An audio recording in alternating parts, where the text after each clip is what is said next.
Well, hello, beautiful souls. Welcome to Surviving to Thriving, where we address how to move from struggle and just surviving in a world that's too big, too fast, too busy, too loud, and just too much, to a place of calm and actually thriving as highly sensing people. I'm your host and high sensory coach, Tammy Goen, and I'm glad you're here as always. And it really is my vision that every highly sensing woman will stop hiding and feeling wrong, stop playing small, stop really trying to be less sensitive, and really come to honor her amazing, unique skills and talents and embrace her sensitive nature so she can be a gentle yet strong force in the world. And this month is my anniversary month. I've been on this platform on Win Win Women for a year now. And I've decided this month is all about answering questions that you might have, that a lot of other people have had from various podcasts that I've been on, or my own shows, or just personal connection with people. So that's my focus for the month. And as usual, I'd like to start with a quote, and then we'll jump into answering some of those questions. So this comes from Alethea Luna. Hopefully I'm pronouncing that correctly, in her book Awakened Empath. So it's all about empaths, or very highly sensitive people. And her quote is, "One of the easiest ways to discover if someone is compatible with you is to gauge their emotional intelligence. Are they a kind and sensitive person? Will they be respectful toward your sensitivities?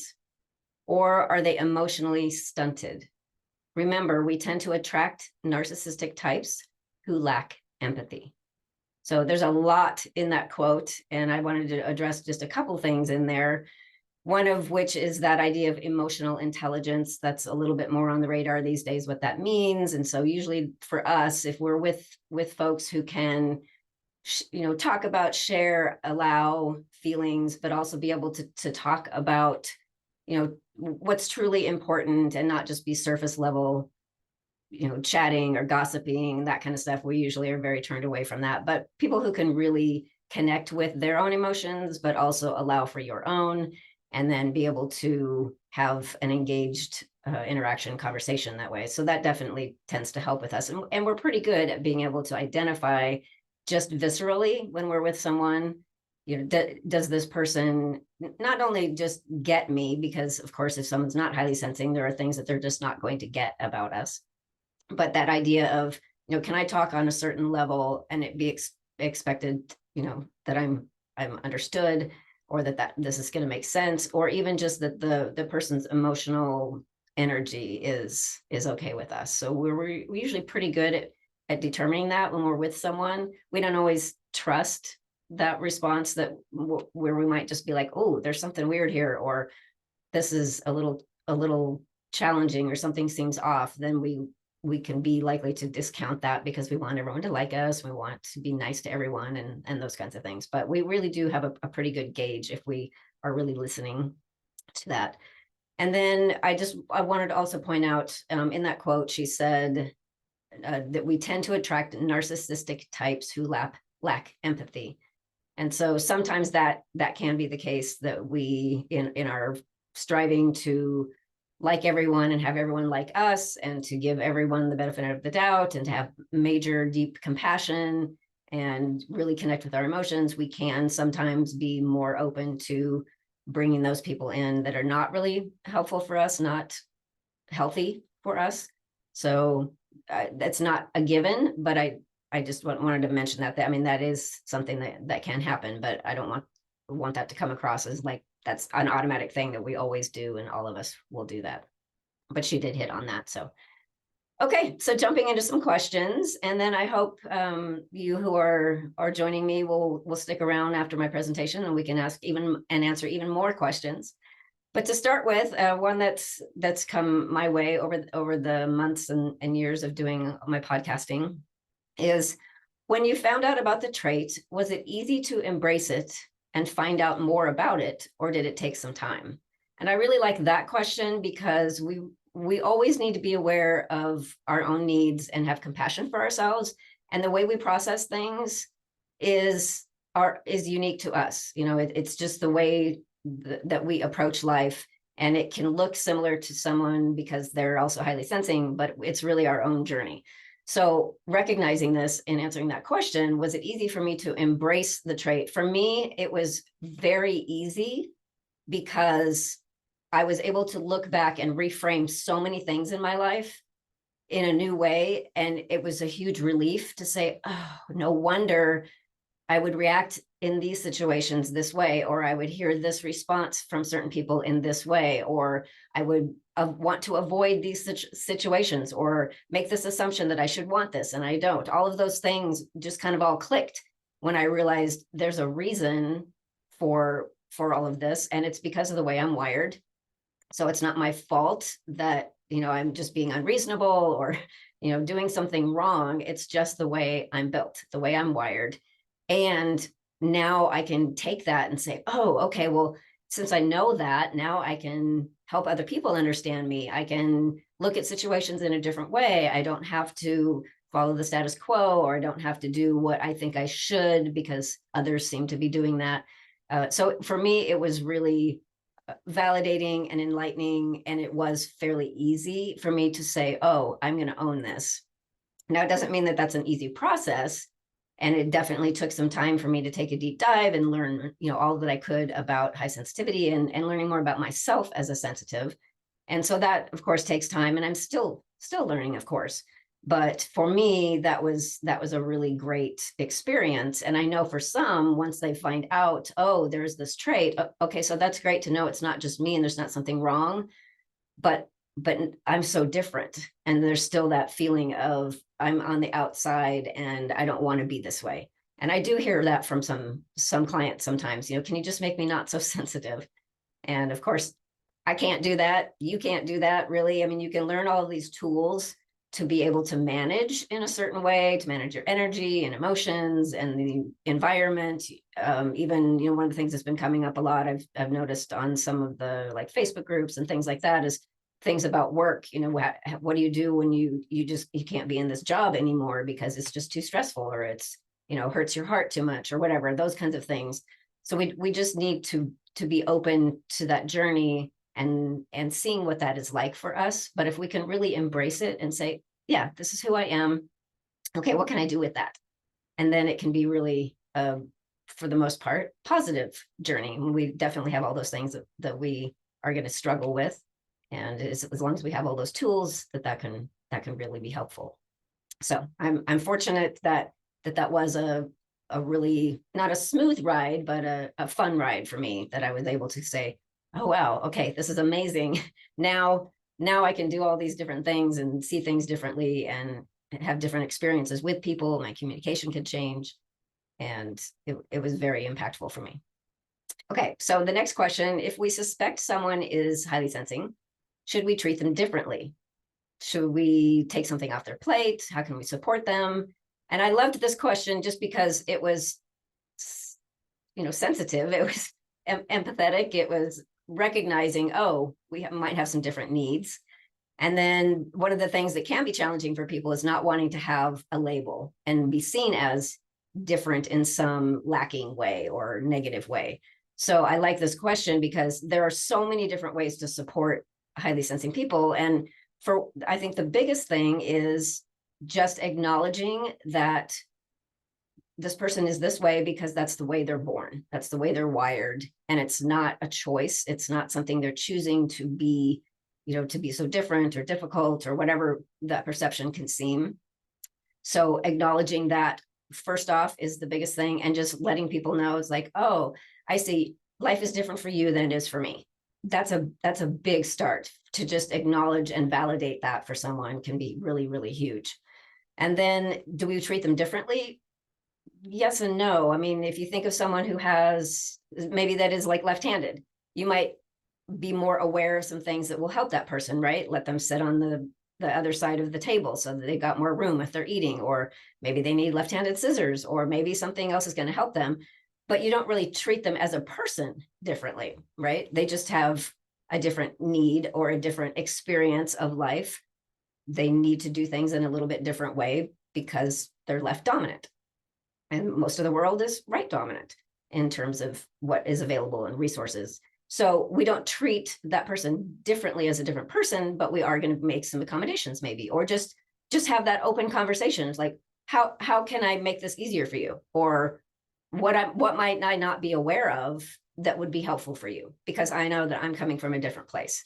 So acknowledging, supporting by being open and asking those questions is really, really powerful, instead of just making an assumption of, oh, this person's highly sensing, that means they need this, or that means I need to, act with kid gloves and not put any demands on them, or whatever those assumptions might be are likely to be wrong, and we just need to ask. So that's one of the best ways to support someone, is just say, hey, I understand we see things, experience life differently. How can I, be supportive to you? Or in a certain situation, say, okay, this is what this is like for me. What's it like for you?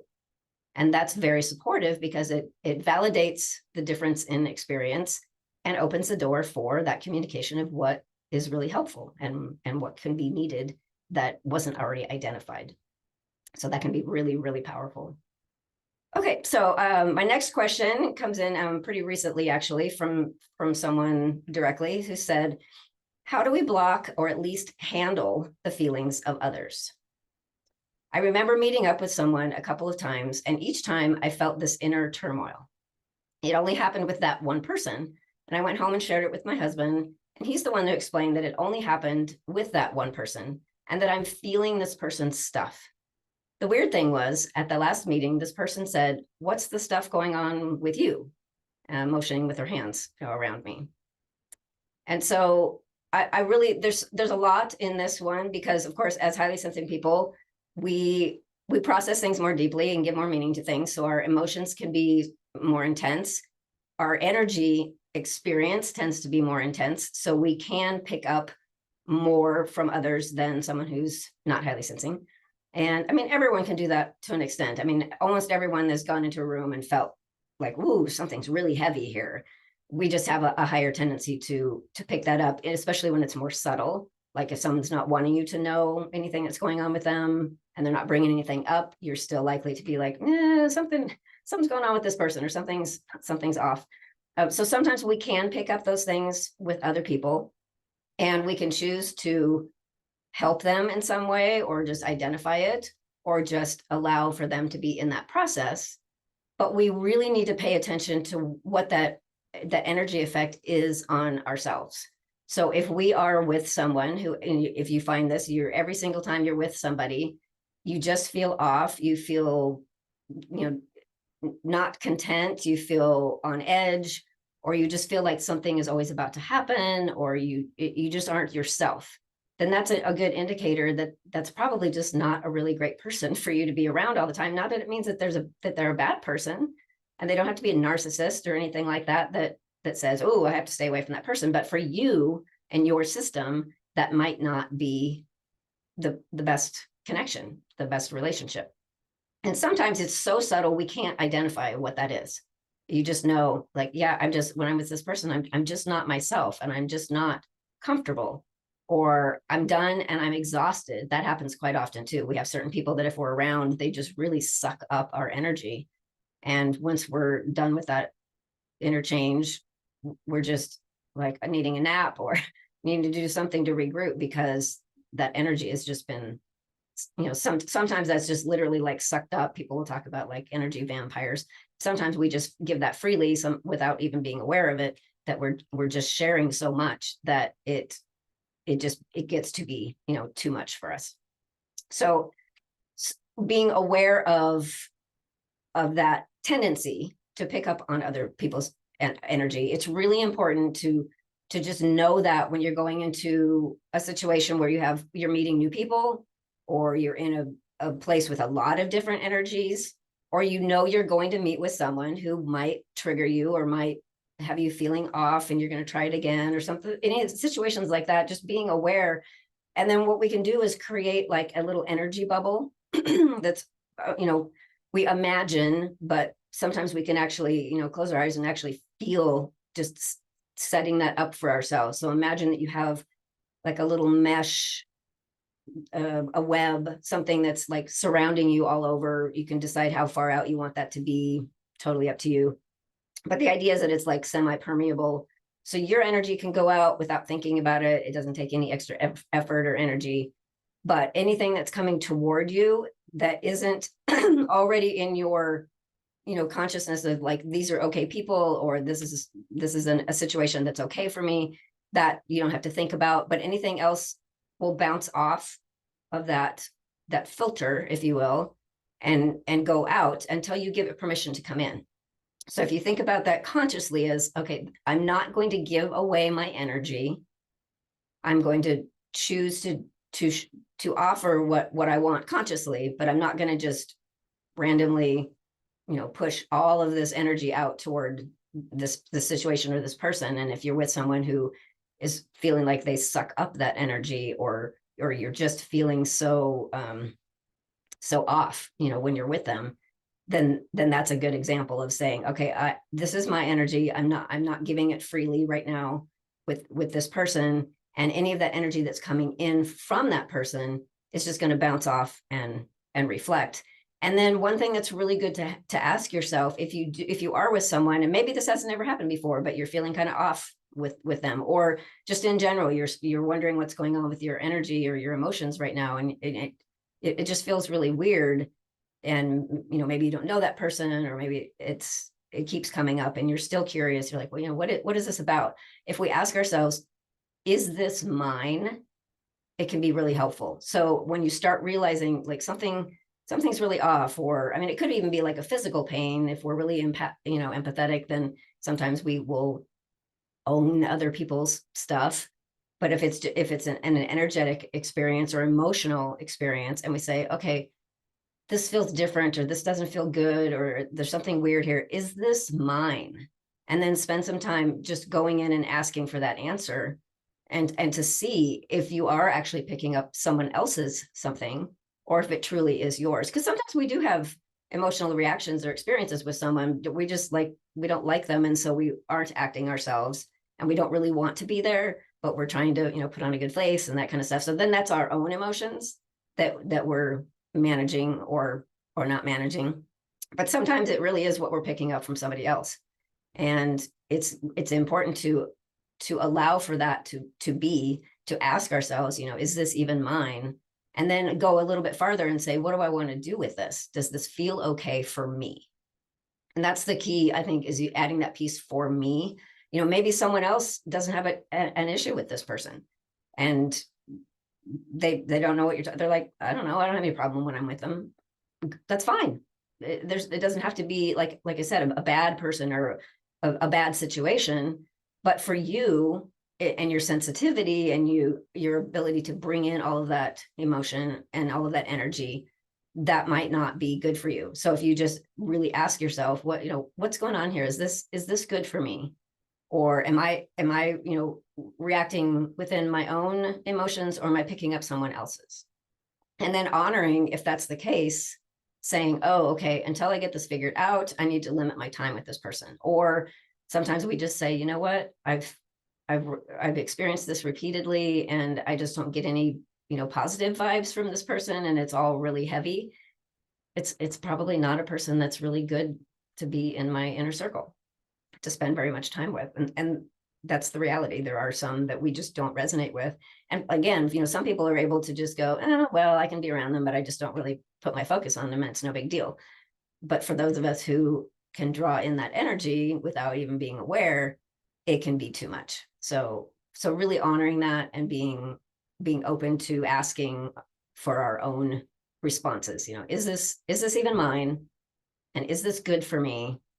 But then also being conscious of setting up, that energy perimeter boundary before you actually are engaging, just so that you're not just unconsciously reacting, but consciously you're aware, okay, I have a tendency to draw this in, and I'm choosing to not do that. Our intention is really, really powerful. So when we're aware of it and we set that intention, if I'm going to spend time with this person, I'm going to, this is my intention to not take any of this. It's not mine. I don't need to fix the situation. I don't have to do anything. And just say, my intention is to not take that in. So hopefully that was really helpful. And because those situations pop up quite a lot, and we can second guess ourselves all the time, because we want everyone to be happy, and we want everything to go well, and we want people to like us. And it's really challenging to set those boundaries and to end relationships, which sometimes has to happen. That can be really challenging for us when we come from such a compassionate place, but we have to honor ourselves first to then be the people we want to be for everyone else. And if we're hanging out with someone that's just not good for us, then we're not honoring, our own needs. And so one to follow up on that question is, can HSPs tell if they mesh with someone right away, or can it take a few times?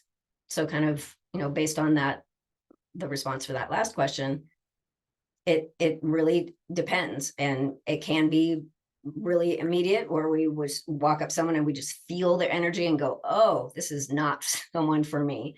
And if we're listening to that, it's very obvious. It's usually quite visceral. And we can just honor that and say, oh, okay, I don't know anything really about this person, but I can feel myself react. There's something here that doesn't resonate with me, and just make that okay. And even if you don't have an answer of like, well, why? And if someone says, well, why would you not want to spend time with that person? And, you don't have to be able to say, well, it's because of this, whatever. It's just like, yeah, it's not a good match for me. And just honoring that. And then sometimes if we're not listening to that, or we don't have our energy, barrier, if you will, as we're getting to know people, sometimes it can take a little while for us to recognize that, oh, the thing is, I'm really not resonating with this person. It's not that I'm not trying hard enough, or that I didn't look at things in the right way, or give it enough chances, or whatever the second guessing piece can be. Sometimes it does take us a little while to realize, oh, right, this is not resonant for me. But usually on the flip side, when we meet someone that we really connect well with, it's pretty obvious, and we just, we can't say again why. Like, I don't know why I like this person so much. I just met them, but there's a real connection here, and I like it, and it feels good. And we don't have to have the reasons behind that, because you are just going to get to know this person as you go. But a lot of times we do just have that immediate hit. It's just a matter of listening to it and trusting it. So that was a good follow-up on that one. And then I'll have another one here. Are we more likely to pay attention to or listen to our intuition? So again, following up on those, we do tend to have a deeper connection or awareness of our intuition, our inner knowing, if you will, just our ability to know what we need, because we process everything so much and so deeply, and we consider everything from so many different sides, and we're able to just see the big picture. We can really start to second guess what that initial response is. So if we start practicing, whether that's through meditation or at the end of a meditation, or just, like a daily practice of sitting and just listening to our inner selves, listening to our bodies and our energy, and just kind of tuning in so that we know what we resonate with, then we can practice, because it does take practice, listening to our intuition. I mean, if we're very quiet and we ask a question and we sit for a little bit, we usually have some kind of an answer to something. We could start to second guess it and be like, oh, well, yeah, that seems right, but so-and-so would say otherwise, or it doesn't seem to show up this way, in this group or whatever.